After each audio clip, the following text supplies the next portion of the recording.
The Pixel 10 series is finally here, and one of the most talked about features is the new AI-powered ProRes zoom. This feature promises up to 100x zoom by using generative AI to fill in missing details and reconstruct parts of an image. On paper, that sounds impressive, but it also raises some serious questions. The biggest one being, when is a photo no longer really a photo? Let's start by going back to basics. The word photograph comes from Greek. It literally means drawing with light. Ever since the invention of the camera obscura centuries ago, people have tried to capture reality as accurately as possible. The idea was simple: the closer the image looked to real life, the better it was considered. Over time, photography became a never-ending quest to reproduce reality in its truest form, using better lenses, more sensitive film, and later, more advanced digital sensors. Even today, most companies try to make cameras that produce realistic photos. But with AI becoming a bigger part of the process, things are starting to get blurry figuratively, not literally. For a long time, there's been a saying, "The camera doesn't lie." That phrase goes back more than 100 years, and it reflects the trust people had in photography. Photos were proof. They were used in journalism, politics, art, even in courtrooms. If something was captured by a camera, it was seen as reality. But today, that trust is being challenged. Generative AI can make it harder and harder to tell what's real and what's been artificially created. Just 10 years ago, creating a convincing fake photo would have required hours of Photoshop work and a lot of skill. Now, with AI, anyone can do it in seconds, and this is where Google's Pixel 10 ProRes zoom enters the discussion. Unlike traditional digital zoom, which just crops in and sharpens the image, ProRes zoom uses a diffusion model. That means it doesn't just enhance what's already there, it actually creates new details and textures that never existed in the original shot. If you're zooming in on your neighbor's chihuahua, that might be fine, even funny. But what if you're trying to capture a license plate from a car involved in an accident? What if you're zooming in on a street sign to figure out where to park? If the AI invents the wrong details, the consequences could be serious. Some demo shots from ProRes Zoom have already shown gibberish text on signs and labels.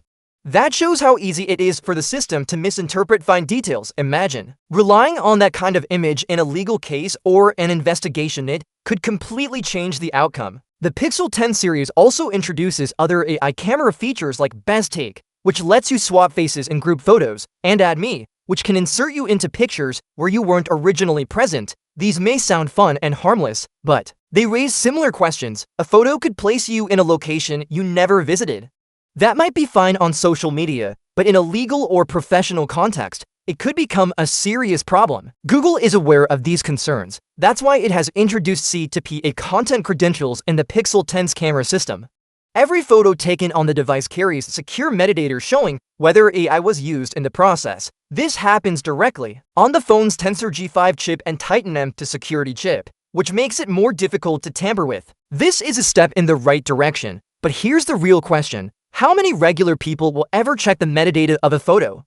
Probably not many, and if nobody checks, then AI-generated or AI-altered images could easily pass as reality. That leads us to a bigger, almost philosophical debate. Should we still call these creations photographs? If a picture contains details that never existed in the real world, is it still a photo or is it something else entirely? Maybe we need a new term for these AI-enhanced images. There's also the question of how they should be marked. Should AI-generated or AI-enhanced images carry a big, clear label, something visible right on the photo, not hidden in metadata? That could help people quickly understand what they're looking at. On the other hand, some argue this could limit creative freedom. After all, photography has always been part art and part technology.